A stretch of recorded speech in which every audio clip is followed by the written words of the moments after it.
namhlanje isonto lokugcina kwi-series yamasonto awu-7 ebesiqhubeka nayo ekhuluma ngevangeli. Ngokusamarizela nje kafishane bese singena kulokhu kwanamhlanje. Ngesonto lokuqala sakhuluma ngesono, sasichaza njengokuhluleka ukugcina umthetho kaNkuluNkulu okuhlanganisa khona izenzo zethu, ama-attitude ethu nendalo yethu njengabantu. Sathi siyinkinga kuNkulunkulu isono noma singasiyo kubantu abaningi ngoba uNkulunkulu ungcwele futhi wahlulela ngestandard sokungcwele okuphelele. Ngesonto lesibili sathi abantu ngokwabo abakwazi ukuyisiza enkingeni yesono, abakwazi ukuyeka ukona, abakwazi futhi ukusolva izono zabo ezindala asebazenza ne-guilt eyibafaka ngaphansi kwayo. Abakwazi ukuyishintsha indalo yabo njengalokhu ingwe ingakwazi ukuyishintsha amabala ayo, nabo kanjalo abanathemba ezonweni zabo. Ngesonto lesithathu sathi inkokhelo yesono iwukufa, okubalelwa khona ukuhlupheka kwasemhlabeni bese kuba ukuhlupheka kwengunaphakade echibini lomlilo elibizwa ngesihogo. Sasitho kwesi-4 ngenxa yomusa kaNkuluNkulu nothando lwakhe, uNkulunkulu nokufuna ukuzenza azeke njengoNkulunkulu onothando nomusa, wanikela ngendodana yakhe uJesu Kristu owuNkulunkulu yena uqobo lwakhe.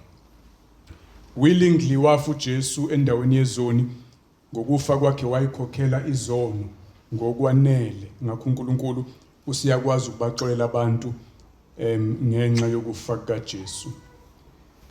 Ngelesi-5 sakhuluma ukuthi abantu njengoba uJesu esefile sebengamukela into okuthiwa ukuzalwa ngokusha.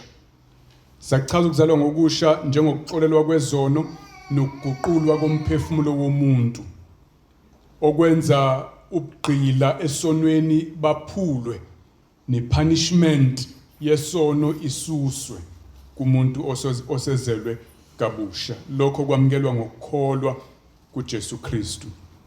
Ngesonto edlule sachaza ukuthi laba sebezelwe kabusha bayangcweliswa. Ukuzalwa kabusha kuyagaranta ukuthi umuntu uzokhula ebungcweleni ngenxa yokuxolelwa kwezono nokuguqulwa kwesimo sakhe esimenza manje abe umuntu osefunayo ukuphila ngobungcwele futhi osekwazi ukuqala aphile ngobungcwele, akhule kuleyo nto leyo.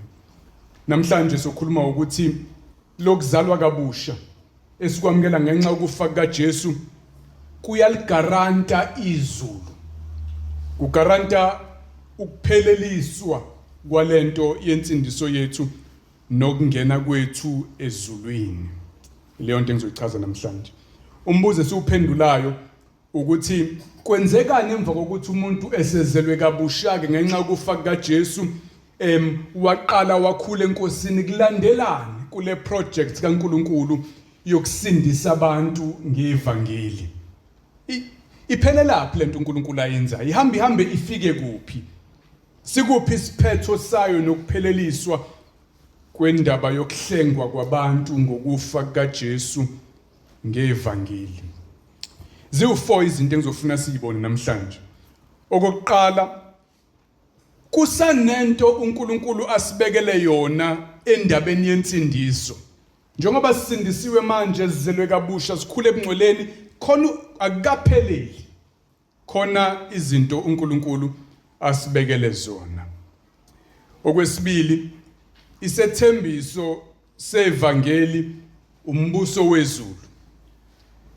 Ngizokuchazela lento ukuthi ithini futhi ngiyisholani.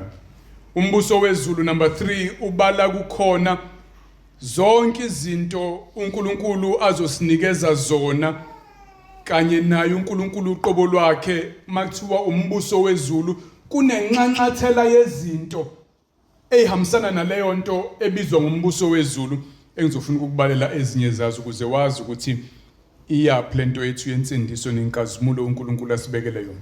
Bese kokugcina ngithi-ke zonke lezo zinto zigarantidi kubona bonke abantu abazelwe ngokusha ngenxa yevangeli. Ayikho ichance ukuthi zingenzeki bangayitholi. Amen. Ngicela ke siqale encwadini kaPetru wokuqala chapter 1. Kunamavesi ezwini likaNkulunkulu asinikeza umqondo wokuthi lento yevangeli isanenye phase esazoba nayo. Lento yokusindiswa kwabantu khona isigaba engakafiki kusona okusafanele ifike kusona. Khona amavesi asinikeza lo mqondo. Ufuna ukufundela amathathu awo awokuqala lawa la ku 1 Peter verse 5, 1 Peter chapter 1. Sithola amagama athi la uPetru mayichaza abazalwane athi nina nilondolozwa ngamandla kaNkulunkulu ngokukholwa kube insindiso eyakwambulwa ngesikhathi sokugcina. Nina nigcinwe ngamandla kaNkulunkulu ngokukholwa. Niyakholwa manje amandla kaNkulunkulu anigcinile, unigcinele insindiso. Nisindisiwe ngoba niyakholwa, kodwa nigcinelwe insindiso eyakwambulwa ngesikhathi sokugcina. Khona into ebizwa ngensindiso esingakayamukeli thina esindisiwe. Ukuze mabekhuluma ukuthi wasindiswa, usindisiwe, uyosindiswa. Ileyo nto esiyibona la. Kusakhona okusalele kule project yensindiso uNkulunkulu asazosinikeza khona ngesikhathi sokugcina. Uthi verse 13 khona la kule chapter, ngakho ke hluzani ingqondo zenu nibe ngomumo niyithibe niwethembe ngokupheleleyo umusa enza kuwabelwa mhla kwambulwa uJesu Kristu. Khona umusa esingakawamukeli esiyowamukela mhla kwembulwa uJesu Kristu. Mhla uJesu eyeka ukuba ufihlekile manje simkholwa singamboni. Khona ilanga elizayo ayokwembulwa ngalo, abonwe izizwe zonke ehle ezemhlabeni simbone ngamehlo.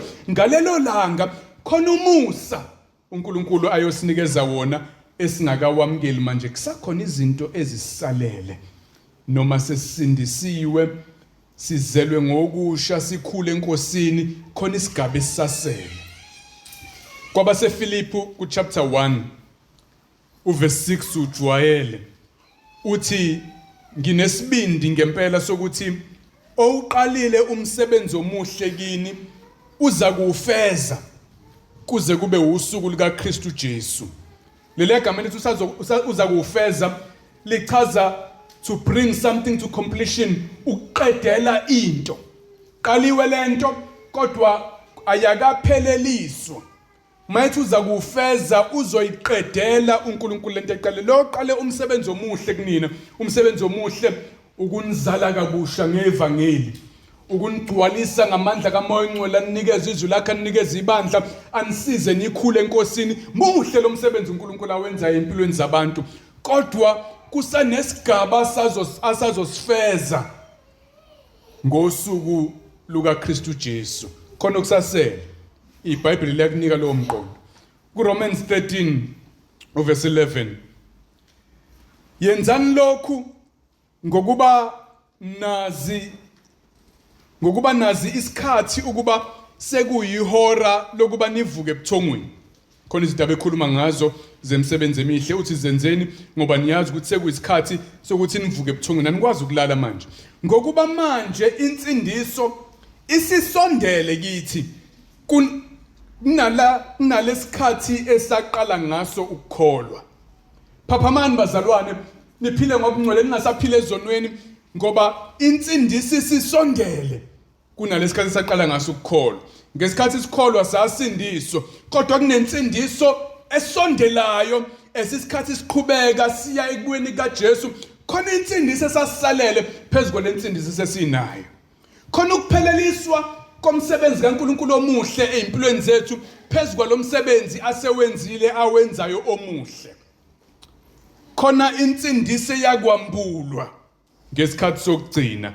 Khona umusa uNkulunkulu asithembise wona esizokwamukela ngesikhathi sokugcina. So ke masichaza ivangeli njengoba kade senza kule series le, asikwazi ukulichaza sigcine endabeni yokukhula enkosini lathi nesikhona manje. Wafa, ngokufa kwakhe sazalwa kabusha, sesizalwe kabusha, we are being sanctified, siyakhula ebungcweleni, kodwa kugcina lapho khona into esasele kusho izwi likaNkulunkulu. Now ngicela ukuyiveza ngenye indlela futhi lento ozoyibona ukuthi iyayichaza ke manje iyaqala ukuyichaza lento esela ukuthi yini. Ngicela siqale siye kuMatthew chapter 4. Ngifuna ke ukuthi la ngalamavesi ambalwa engizowafunda manje ukukhombisa ukuthi injongo nqangi noma ithemba esilinikwa yivangeli mawuthi makumenyezelwa ivangeli sithenjiswana kuthiwa asize kuJesu ukuze kube njani. Yini le uNkulunkulu asidayisela yona mayethi asimlandele sithwala iphambano sincamele ngisho ukufa kanye naye sithenjiswane in return. Ivangeli yini sethembiso salo uNkulunkulu asinikeza ziningi kodwa which is the main one uNkulunkulu asithembisa khona ngevangeli. Ngifuna ukuthi ke umbuso wezulu uNkulunkulu sethembisa umbuso wezulu. Ngifuna ukukhombisa leyo nto then ke ipoint elilandelayo ngizokuchazela ukuthi kubalwani kulento ebizwa ngombuso wezulu. Kodwa ke la kuMatthew chapter 4 uverse 17 kusukela ngaleso sikhathi uJesu waqala ukushumayela ethi phendukani ngokuba umbuso wezulu usondele. Jesu mayiqala ukushumayela into ayememezela ukuthi umbuso wezulu usondele uzobathembisa abantu umbuso wezulu phendukani. Shintshani impilo zenu ngilandeleni kholwani mina nginithembisa umbuso wezulu osondele. Verse 23 walihamba lonke iGalile efundisa emasinagogeni abo eshumayela ivangeli lombuso eshumayela indaba ezimnandi. Ivangeli lichaza lokho indaba ezinhle zombuso. uJesu wayethembisa abantu umbuso ethi abaphenduke ukuze bawamkeliswe lombuso nabo babe ingcenye yabo.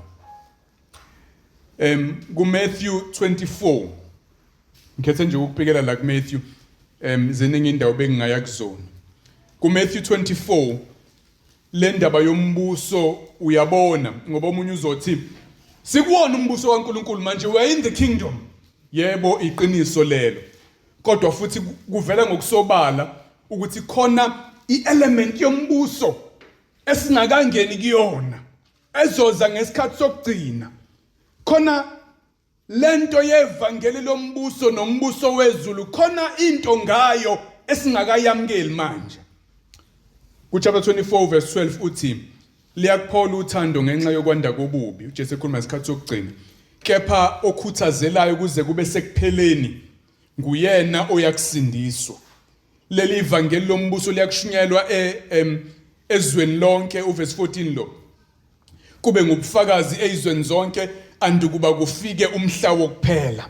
Okhuthazela kuze kube sekupheleni uyena oyakusindiswa. Khona into ngalombuso khona into ngensindiso ezotholakala ekugcineni uma kufika lento uJesu ayibiza ngomhla wokuphela.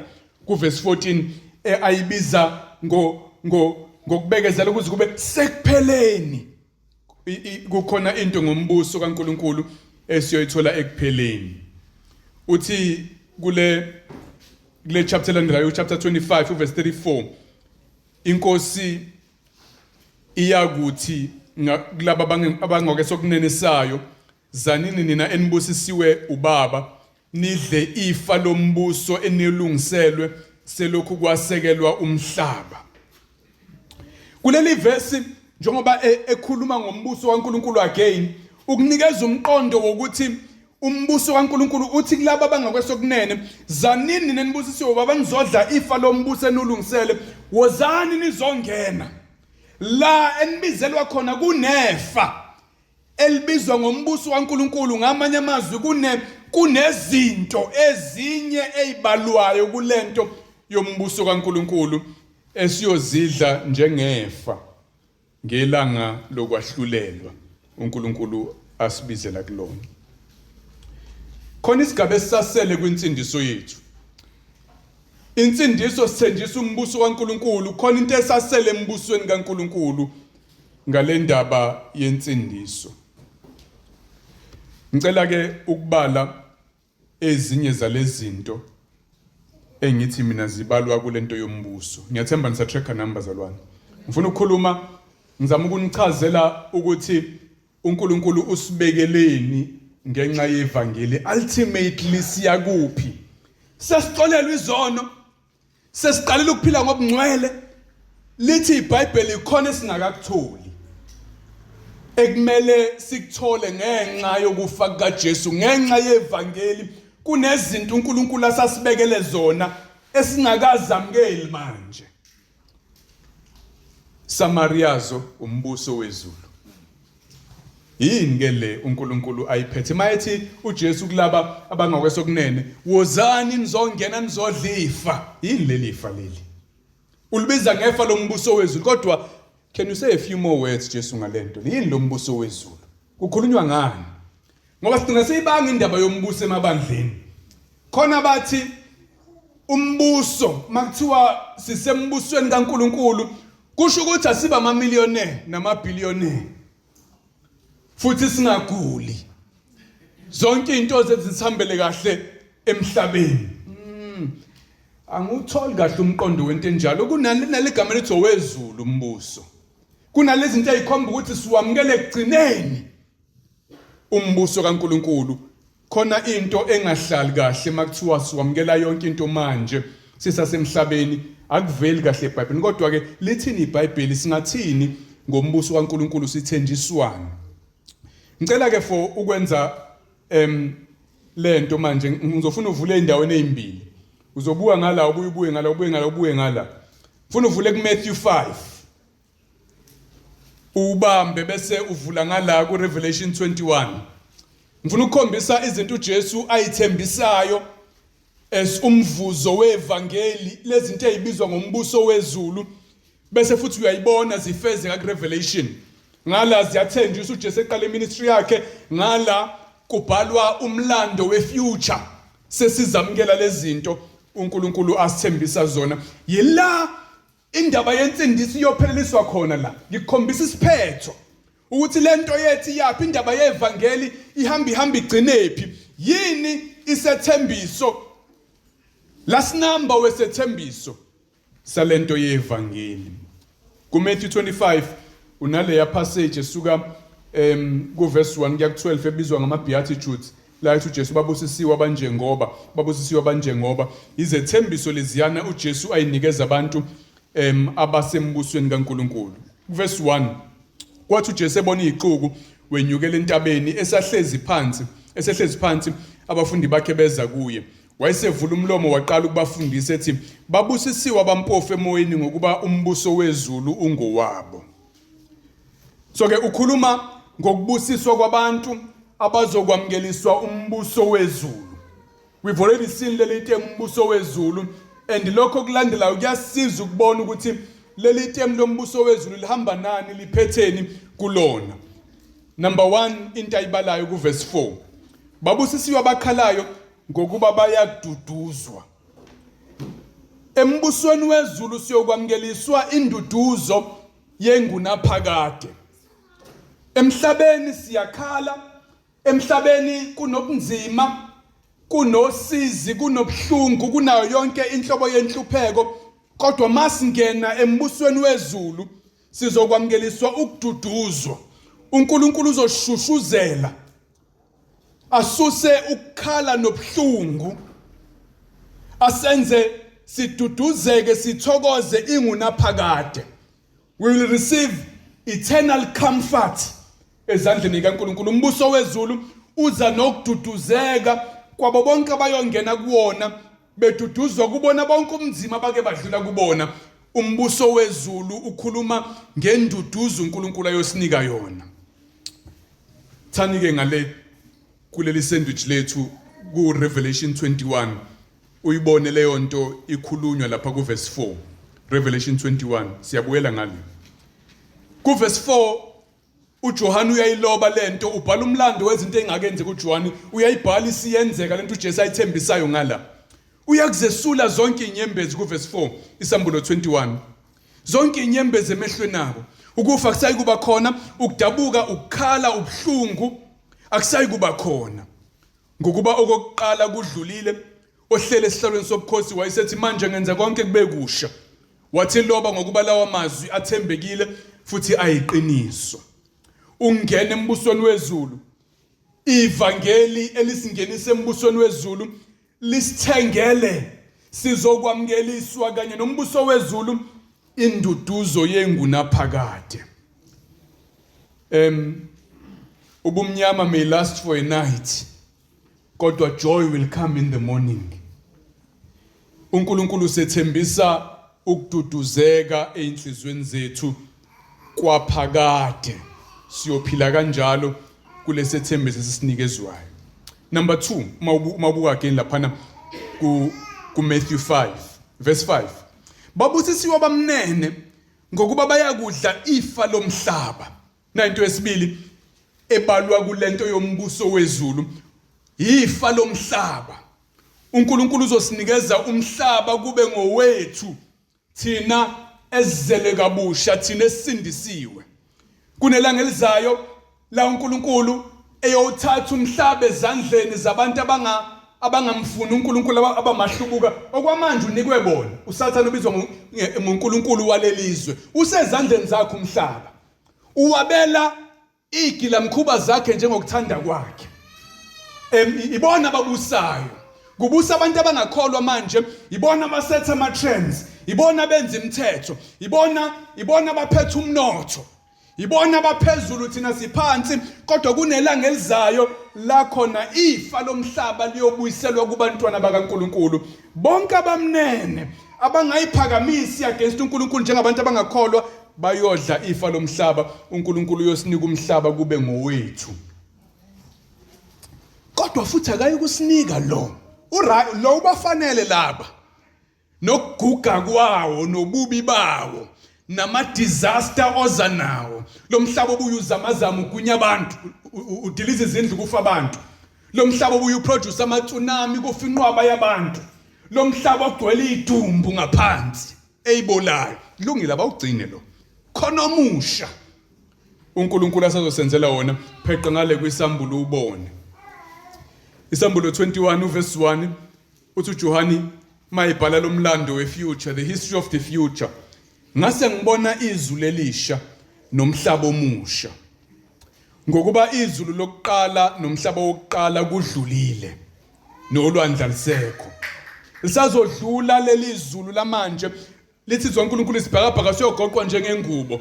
Umhlaba ushiswe ngomlilo uncibukale, wake wawubhubhisa uNkulunkulu ngamanzi, kodwa manje ubekela ukubhubhisa ngomlilo umhlaba uncibukale wonke. Bese uNkulunkulu edala omusha ongafani nalo. Indlela ongafani ngayo nalo awusenalo ngisho ulwandle lo khona manje awukwazi ukufunctiona ngaphandle kolwandle. Kodwa lo musha une-geology entsha. uNkulunkulu uyosenzela into entsha. Izulu elisha isibhakabhaka esisha, ama-planet amasha. Angazi noma kube kukhona nezinkanyezi ezintsha, kodwa the whole thing will be new. Bese yasinikeza wona njengefa lethu. While labo abangamfuni uNkulunkulu sebathathwa baphonswe echibini lomlilo. Uthi ku verse 2, ngabona umuzi ongcwele. Umuzi means idolobha. Ngabona idolobha elingcwele, iJerusalem elisha, wehla uvela ezulwini ulungisiwe njengomlobokazi ovunuluselwe umyeni wakhe. Chaza ukuthi muhle ngendlela angabe muhle ngayo umuntu wesifazane, muhle ngokwedlulele ngelanga lomshado wakhe. Naleli idolobha elisha uNkulunkulu alenzile elihle liyobe liyi-capital city yale kingdom. Nalomhlaba omusha yobe wenziwe liyokwehla ezulwini siyohlala kulona. uNkulunkulu usazosinikeza ifa lomhlaba. Makuthiwa sithenjiswa umbuso wezulu, sithenjiswa umhlaba omusha esiyobusa kuwona uonwe yithina lezi gilamkhuba zabantu abangamfuni uNkulunkulu sebengasekho kuwona ifa lethu. Uthi ku verse 24 khona la kwisambulo 21, izizwe ziyakuhamba ekukhanyeni kwawo. Ukhuluma ngaleli Jerusalem elisha manje le capital city. Ziyakuhamba ekukhanyeni kwawo, namakhosi omhlaba alethe ubukhosi bawo. Obani lamakhosi? Lawa akhona manje asesihogweni by this time. Mawufunda incwadi yesambulo, ithina laba esibizwa ngamakhosi. Angazi nami kuyohleleka kanjani. mhlawumbe umhlaba uyobe angazi noma uyobe usize wale earth noma uyobe u10 times bigger than le earth. Angazi noma uyobe uhlukaniswa ngama country noma ngama province. Angazi noma mhlawumbe ngiyothola mina le province yase north eyobe ibuswa yimina. Ngiyinkosi yakhona mhlawumbe unothole le yase south omunye athole yase west. Angazi kohleleka kanjani kodwa somehow sonke siyobe samakhosi omhlaba. Sibusa kuwona bese siletha izinto ku capital city esiyodumisa ngazo uNkulunkulu. Ngoba uyobehlele eJerusalem elisha simbona ngamehlo. Ku verse 25 amasangawo awasoza avalwa emini ngokuba ubusuku abuyibikho lapho. Mhlaba omusha ilanga lishoni. Bayakuletha kuwo ubukhosi nodumo lwezizwe. Izizwe thina mama tribes zonke inhlobo ngeenhlobo zabantu ezisindisiwe sesikhazimulisiwe sisemhlabeni omusha kune capital city entsha sihlezi kuyona sihlala travel kule capital city eJerusalem elisha ifa lethu leli bazalwane. Asinje ezulwini masifa bese kuphela kanjalo. Kodwa sisazobuya sizothatha ifa lomhlaba isiphetho sethu sisemhlabeni omusha nezulu elisha la esibusa khona kanye noNkulunkulu kuzogcina thina la. Ithi ngikutshele enye into.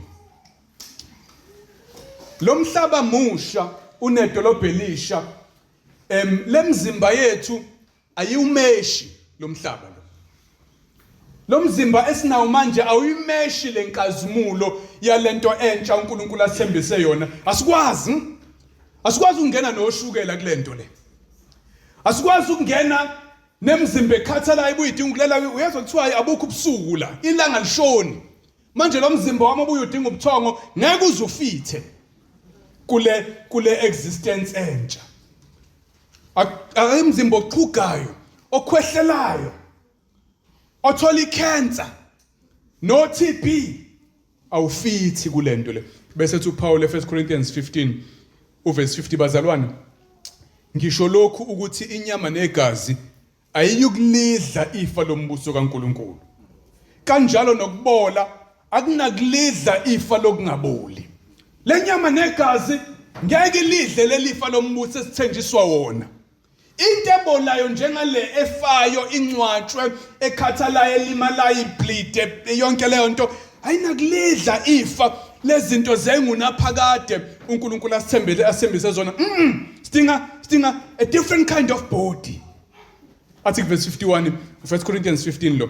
Manje senginitshela imfihlakalo. Asiyukulala sonke ngeke sife sonke. Kodwa sonke siyaguqulwa. Ngomzuzwana nje. Ngokuphazima kweso ngecilongo lokugcina ngokuba kuyakhala icilongo abafileyo bavuswe bengenakubola thina siguqulwe. Ngecilongo lokugcina uJesu mayibuya abafile babazalwane bayokuvuswa sebengenakubola sebenemizimba emisha abayobe bephila ngaleso sikhathi bayoguqulwa nabo imizimba lemdala iguqulwe ibe lemizimba emisha bese iyafaneleka ukuyodla lelafa lombuso kaNkulunkulu. Ngihleka namba zalwane. Ifa lombuso wezulu kubalwa khona umhlaba omusha nezulu elisha nemizimba emisha. Ilento esithenjiswa yivangeli. Ilezi zinto engithi mina ziyeza sakayitholi. Ayikaphelelisa insindiso yethu ngoba ngiyawufuna lo mzimba omusha. Ngiyafuna ukubusa phezulu komhlaba. Ngiyayifuna le kingdom. Nale prosperity nale ngcebo kodwa hayi manje igcine sathane manje inikeza amabhiliyoni akho kwamanje siyeze sethi isikhathi akabonakali esiyakuba yikho kodwa mhla ibonakaliswa siyakufana naye sazovela inkazimulo yethu kunezinto uNkulunkulu asasibekele zona zokupheleliswa kwensindiso yethu. Amen.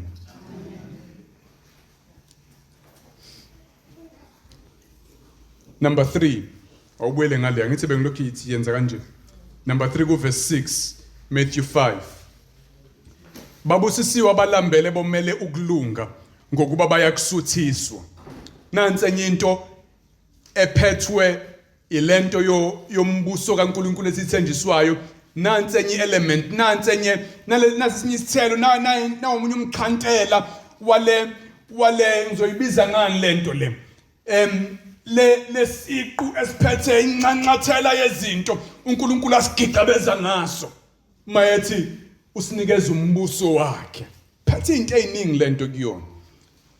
Sithenjiswa ukusuthiswa ngokulunga. Babusisiwe abalambile bomele ukulunga ngoba bayakusuthiswa bayonikeza ukulunga okuchaza ukupheleliswa kokulunga kwabo. Le okwamanje noma sesindisiwe silungile phambi kaNkulunkulu siyongena ezulwini kodwa sisakhula ekulungeni okupractically akukapheleliswa. Siyakulambela siyakomela ngiyafisa ukuye kukona.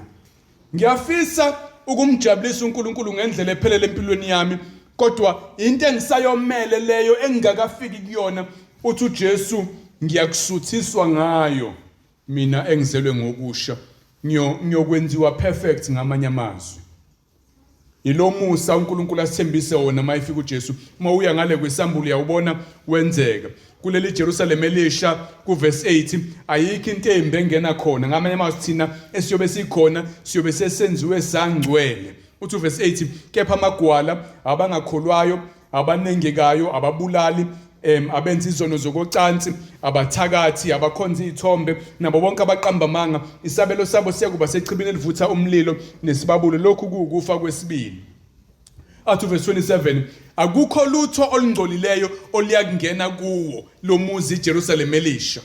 Owenza amanyala oqamba amanga kuphela labo abalotshiwe encwadini yokuphila yewundlu. EJerusalem elisha siyobe sesingcwele ngokuphelele. Siyobe sesimthanda uNkulunkulu ngomoya wonke ngenhliziyo yonke ngengqondo yonke. Siyofana noJesu asophinde sone. Siyoba completely perfect forever. Akekho yophinde onomunye ngaleli langa lenkazimulo. Sono sinqotshiwe sasuswa ngokuphelele kithina. Number 4. Mawela ngale kuMatthew 5 verse 8 babusisiwe abanenhliziyo ehlanzekileyo ngokuba bayakumbona uNkulunkulu. Nansi ke bangcwele into eyedlula zonke ezinye izinto ngalento esiyethenjiswayo. Thiwa siyakumbona uNkulunkulu. Asikwazi ukuyiqonda kahle lento kwamanje ngenxa yobuthakathaka bethu obuza nesono. Kodwa mawuthatha isizwe kaNkulunkulu uyawuthola umqondo wokuthi uNkulunkulu yena qobo lwakhe. Ngingakhulumi ngezulu. Nenkazimulo yonke yasizwe uNkulunkulu yena qobo lwakhe uma eyinikela kuwena eyiveza kuwena eyinikela kuwena njengoNkulunkulu wakho amayikhuluma kanje athi uyakumbona uyohlala naye. Leyo nto iyintokozo kumphefumulo womuntu eyedlula zonke ezinye izinto ezimnandi umuntu angayinikezwa. Ngenxa yokuthi umuntu wayidalelwe uNkulunkulu umuntu. Ukuthi nje asazi ngoba sazalwa sikude naye uNkulunkulu kodwa kunentokozo kunokwaneliseka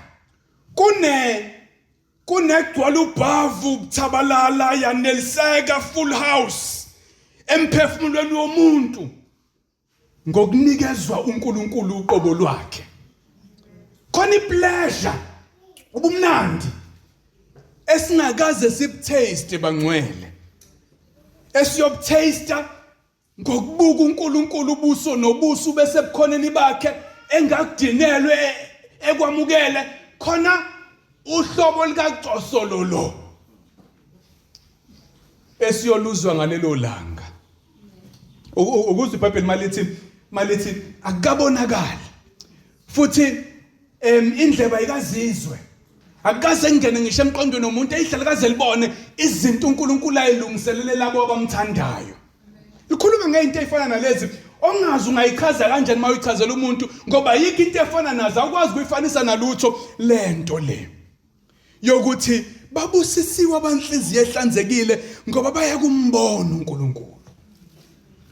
Bayoyibonela yena ngamehlo uNkulunkulu. Isincwadi yesambulo mawuya ngale kuverse 3 mawupheqa lento yethu esiyenzayo kuverse 3 uthi ngase ngizwa izwi elikhulu livela esihlalweni sobukhosi lithi iTabernacle kaNkulunkulu likubantu.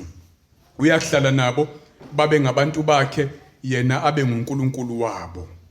Tabernacle kwakulela tende uIsrael saphuma eGibhithe esendleleni eya eCanaan. Itende babemkhonza kulona uNkulunkulu wayebuye ehle kulona ngefu. Bazi ukuthi uNkulunkulu ukhona kuleli tende leli. Uthi ke iTabernacle okuchaza indawo yokuhlala kaNkulunkulu izoba kubantu. Leli Jerusalem elishelo umhlaba omusha uNkulunkulu ayosakhela wona uyokwehle emazulwini. Angithi manje asimboni uNkulunkulu. Simkholwa singamboni usemazulwini thina sisemhlabeni. Kulo mhlaba omusha uyokwehla uNkulunkulu. Isihlalo sakhe sobukhosi siyobe sisemhlabeni kanye nathi. Ngiyobe ngikwazi ukushavela. Ngithi ngizonibona bafowethu. Ngisa esihlalweni sobukhosi. Ngitravela ngathi bekutravelwa kanjani. Ngifike qathatha la uNkulunkulu ekhona, ngimbone ngamehlo uNkulunkulu. Inhliziyo yethu nengqondo yethu ayibazi lobumnandi. Imigaqo yegolide yobe ingasho lutho kangako. Lemzimba emnandi yobe ingaguli yobe into encanyana nayo. Kunento ekhona kuNkulunkulu okuyena osinika zonke izinto ezinhle mase sinikeza yena uqobo lwakhe. Tabernacle lakhe liyohlala phakathi kwabantu, uyahlala nabo babe ngabantu bakhe yena abe uNkulunkulu wabo. Njengalokhu uhlala nobaba nomzali wakho, uNkulunkulu icebo lwakhe ukuba ubaba okhona physically esikwazi ukumbona ngamehlo. Makunephunga siyolinuka silizwe, perfume emnandi kaNkulunkulu.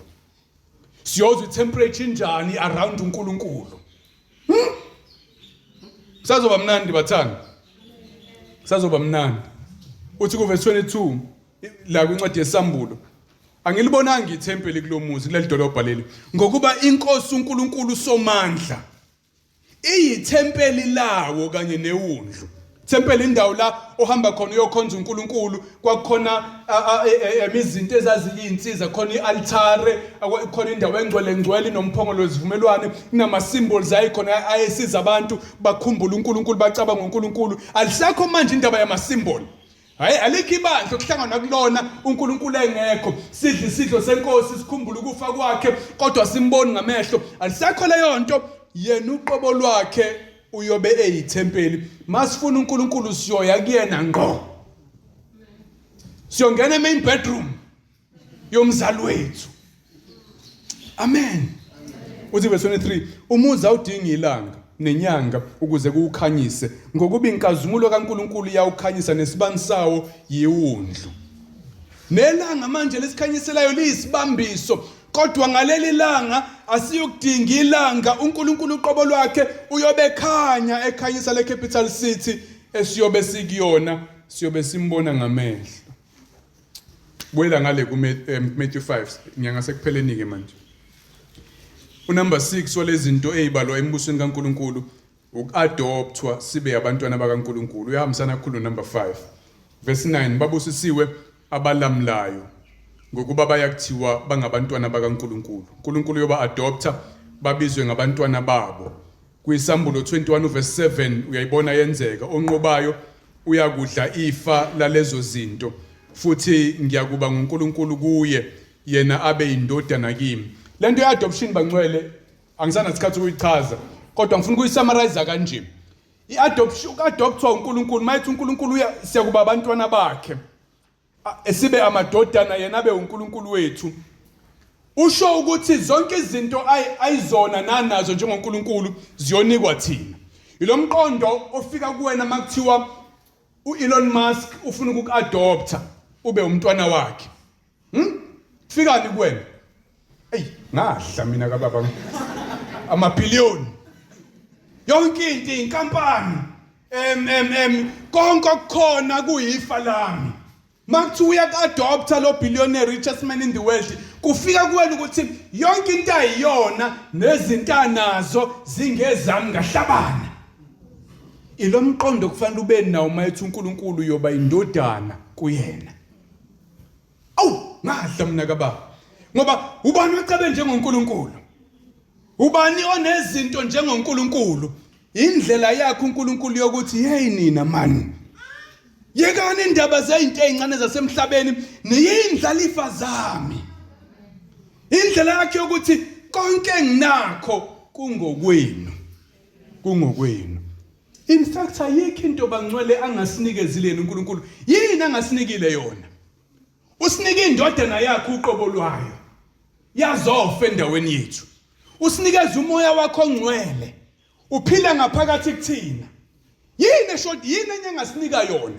Uthi manje umbuso wezulu niyindlalifa zawo owenu niyoba amadodana kumina everything enginayo nami uqobo lwami ngiyokwehla ngizohlala nani ngibe yithempeli lenu ngibe yilanga lenu ngiyoba udedi ngila phakathi kwenu. Sithenjiswa bangcwele embusweni wezulu yonke into. Mathiwa siyolidla ifa lombuso wezulu kuthiwa niyothola yonke into engatholakala.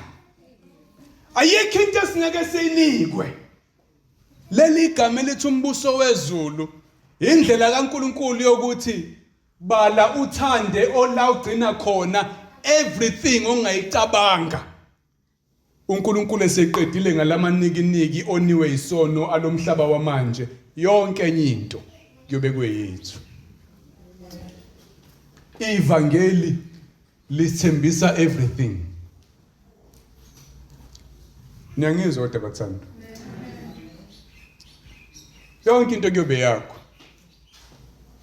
uNkulunkulu uqobo lwakhe will be yours.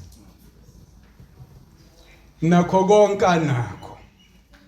Kuze kuthiwe ingilosi they are servants for our good. Siyobe siphila nazo as brothers serve ezulwini. Awucabanga into ongayicabanga ubone ukuthi ayingeni yini kulento yombuso kaNkulunkulu. Ngakho ayikho into engcono uNkulunkulu angayenzela abantu kwedlula ivangeli. Ngoba ngevangeli indlela kaNkulunkulu yokupha yonke into uNkulunkulu ayiyona na yonke into uNkulunkulu anayo. Ukufa kukaJesu kusithengela uNkulunkulu uqobo lwakhe. Nakho konke angasakwazi ukusinika khona uNkulunkulu. Ngivala ngalamagama ke bangcwele. kuRomans 8 ngizowafunda ngisazi ukuwachaza. Wokuthi zonke lezi zinto uNkulunkulu uyayigaranta kuthina ngevangeli. Thina esesikulona sesilamukela ivangeli into zethu lezi ifa lethu leli. Romans 8 verse 28. Siyazi ukuthi kwabamthandayo uNkulunkulu thina labo ngomusa wakhe uNkulunkulu esenziwe samthanda sakholwa uyena. Siyazi ukuthi kwabamthandayo uNkulunkulu konke kusebenzelana kube ngokuhle kade ubekade bali inhlupheko nani. Zonke izinto zisiyisa la uNkulunkulu afuna siye khona. Ukungasebenzi kwakho, ukugula kwakho, ukuhlukunyezwa abantu kwakho, bonke ubunzima ongasukucabange, yonke into ikuphushela, ikudonsela, ikuholela kule nkazimulo uNkulunkulu akubekele yona, isebenzela okuhle kwakho yonke into. Kulabo ababiziwe ngokwecebo lakhe. Verse 29. Ngokuba labo ayebazi phambilini, mhlawumbe ungakabi khona uNkulunkulu esahlela indaba yevangeli, wabamisa kwaphambilini ukuba bafane nesimo sendodana yakhe. Hlelo likaNkulunkulu ukuthi thina ekugcineni sifane noJesu, sibe ngcwele njengaye, sibe nemizimba efana neyakhe, sikhazimule njengaye, sibe la ekhona. Ukuze yona ibe izibulo kwabaningi. uNkulunkulu unesithombe seyingane eziyinqwaba ezulwini, uJesu ewokuqala kuzona, thina sonke sifana naye, simfuzile. Verse 30. Labo abamisile ngaphambilini ubabizile futhi, lashunyayelwa ivangeli kuwena walizwa, wabizelwa ensindisweni. Laba ababizile ubalungisisile ngoba wakholwa, kwathi ungcwele, awusenazo izono, sewuxolelwe, manje uyakhula ebungcweleni.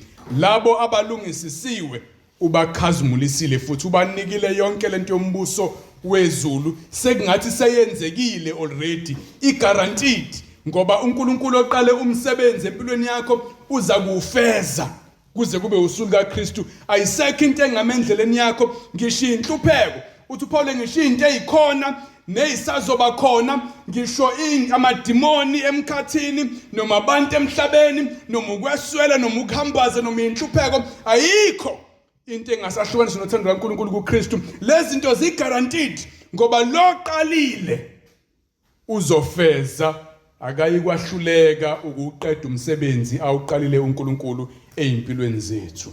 Ivangeli ligaranta umbuso wezulu kithina. Hallelujah. Namhlanje ma celebrate ukufa kukaJesu, kusithengele lezi zinto bathanda. Kusithengele yonke into uNkulunkulu abengakwazi ukusinikeza yona ngokufa kukaJesu sinayo. Ngakho wena osusindisiwe, thokoza. Ayiphuphume inhliziyo yakho ngentokozo naseyinhluphekweni. Amen. Ngoba usizo lethu olulana olungolesikhashana alinakulinganiswa nenkazimulo ezakwambulwa.